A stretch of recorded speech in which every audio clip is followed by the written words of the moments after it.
Setelah Sai Lao menjelaskan, dia menatap Qin Yichen dengan penuh harap, ingin mendapatkan jawaban positif darinya. Bagaimanapun, jawaban Qin Yichen sekarang tergantung pada apakah spekulasinya benar. Faktanya, bahkan Sai Lao tidak memiliki banyak hal di hatinya.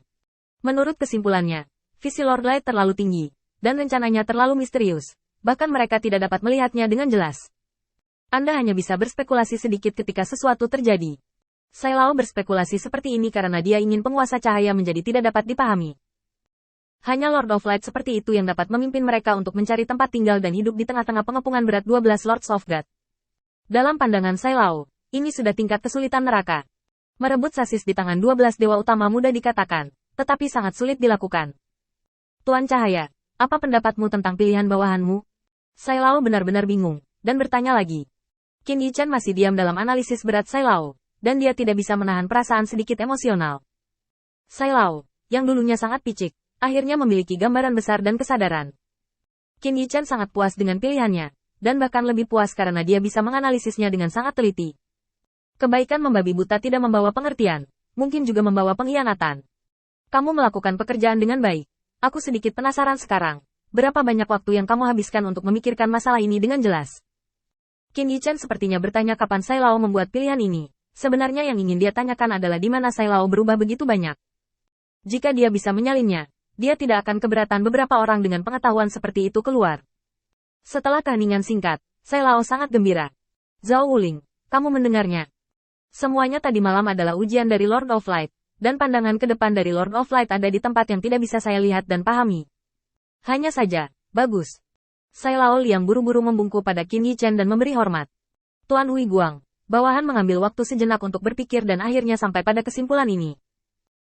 Qin Yichen mengangguk, dengan banyak persetujuan di matanya. Baik sekali. Hanya butuh beberapa saat untuk memahami poin-poin penting di balik pilihan ini, dan untuk dapat menerapkannya dengan tegas. Jika ada lebih banyak orang seperti itu di sekitarnya, Qin Yichen sudah berpikir bahwa dia akan terlihat seperti tangan bebas di masa depan. Percaya. Beberapa direkrut oleh Sai Lao dan yang lainnya, dan beberapa mengajukan diri untuk bergabung dengan kuil penguasa cahaya. Jangan khawatir sama sekali. Kekuatan iman. Lihatlah saya sebagai orang percaya, satu persatu menyadari bahwa daun bawang tidak begitu mudah untuk dipanen. Selain itu, ada banyak hal yang pantas untuk dipamerkan. Qin Yichen merasa lega hanya dengan memikirkannya. Kamu telah melakukan pekerjaan dengan baik kali ini. Kamu harus belajar lebih banyak dari Sai Lao, dan kamu tidak boleh bermalas-malasan. Niat awal Qin Yichen adalah membiarkan mereka belajar bagaimana memikirkan masalah dalam kompetisi sekolah, daripada bertanya kepadanya tentang hal-hal sepele. Tetapi ketika kata-kata ini jatuh di telinga Matt dan Zhao Wuling, itu menjadi rasa lain. Pelajari lebih lanjut dari Sai Lao. Dengan kata lain, penguasa cahaya tidak hanya mengatur tes seperti itu, tetapi bahkan mengetahui sikap mereka terhadap tes ini. Artinya, mereka benar-benar gagal memahami gagasan Lord Light Lord, yang seharusnya tidak benar. Matt membuat catatan di dalam hatinya. Bagaimanapun, dia telah berhubungan dengan Qin Yichen, dan dia dapat melakukan hal-hal yang paling keterlaluan. Dan Zhao Wuling benar-benar bodoh. Tuan Cahaya tahu apa yang kita diskusikan sebelumnya? Sebelum Zhao Wuling bisa mengungkapkan keraguannya, Qin Yichen tiba-tiba mengerutkan kening. Mat Lin Bai, kamu berdua dan aku pergi ke ladang bintang lain. Dan Ares, Dewa Perang, bertemu dengan tulang yang keras. Penatua Sai, aku akan menyerahkan segalanya padamu tentang wilayah bintang awan guntur dan kuil penguasa cahaya. Sai Lao buru-buru mengirim Qin Yichen pergi. Belum lagi betapa indahnya itu. Promosi kekuatan nyata seperti itu di tempat membuat Zhao Wuling merasa iri. Setelah penilaian ini, kekuatan di kuil penguasa cahaya akan mengalami perubahan besar lainnya. Setelah Qin Yichen menyelesaikan instruksinya, dia segera bergegas ke wilayah bintang laut gelap bersama Matt dan Lin Bai. Bidang bintang di bawah tanda redup di bagan bintang terlihat sangat tidak biasa. Di bawah penjelajahan penuh kuil penguasa cahaya, jika bukan karena keberadaan seorang pembunuh seperti Matt, itu tidak akan mampu menahan serangan balik bayangan.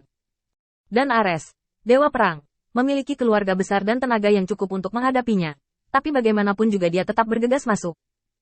Setelah Qin Yichen dengan ramah menyampaikan beberapa informasi kepadanya, Ares, Dewa Perang, telah membiarkan para penganut Dewa Perang memasuki medan bintang untuk ditaklukkan, dan sekarang sulit untuk menunggangi harimau.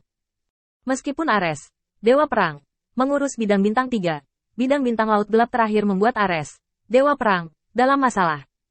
Berdiri di udara dengan sekelompok penganut God of War, Ares, God of War, melihat ke laut yang naik dan merasa sangat cemas. Ini bukanlah kali pertama. Setiap saat di siang hari, permukaan laut naik dengan liar, langsung menenggelamkan dunia di bawahnya. Pada hari berikutnya, semua kerja keras kemarin sia-sia.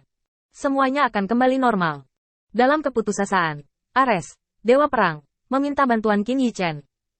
Adapun Athena, Dewi Kebijaksanaan, yang dia minta bantuan setiap hari. Dia baru-baru ini menghilang seolah-olah dia tidak muncul sama sekali dan tidak bisa dihubungi. Menyaksikan permukaan laut naik ke batas dan kemudian perlahan-lahan jatuh. Beberapa orang percaya yang bertanggung jawab atas bidang bintang ini menggelengkan kepala tanpa daya. Tuan God of War, upaya kita kemarin akan sia-sia lagi.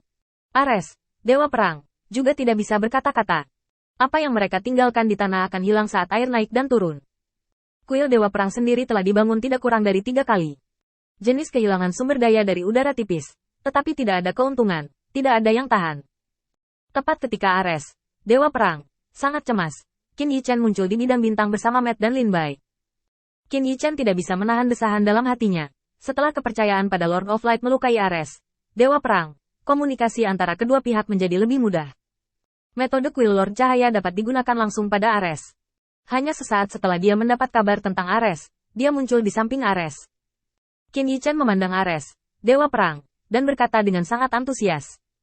Ares, masalah apa yang kamu temui di sini? Apakah ini sakit kepala? Ares, Dewa Perang, mengangguk tak berdaya, menyimpulkan urusannya di domain bintang laut gelap, dan kemudian memandang Qin Yichen, Dewa Perang. Kamu mengatakan bahwa siapa yang dapat menanggung ini? Semua sumber daya tidak berguna sama sekali. Orang-orang percaya yang tinggal di bawah telah menghilang tanpa jejak. Jika saya tidak menemukan penduduk asli dunia ini, saya akan memusnahkan mereka semua. Ares, Dewa Perang, berkata dengan marah. Qin Yichen mengangguk lagi dan lagi. Melihat kamu tidak baik-baik saja, aku lega, dan hatiku langsung seimbang.